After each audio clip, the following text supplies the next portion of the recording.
Ingat, orang kaya, Allah memilih kamu untuk menjadi kaya bukan sebab cerdik kamu, bukan sebab plan kamu, bukan sebab kerja keras kamu.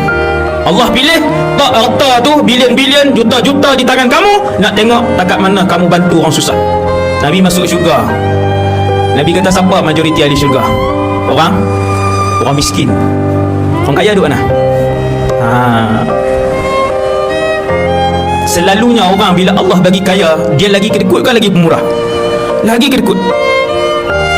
Lagi Tuhan duk tambah kedai kat dia, duk tambah 3 biji, 4 biji, lagi tambah, lagi kedekut.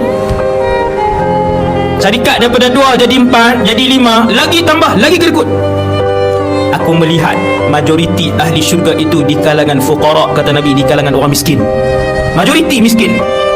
Orang kaya duk mana? Jaga-jaga orang kaya, jaga-jaga. Jangan berasa sedap, jangan berasa senang.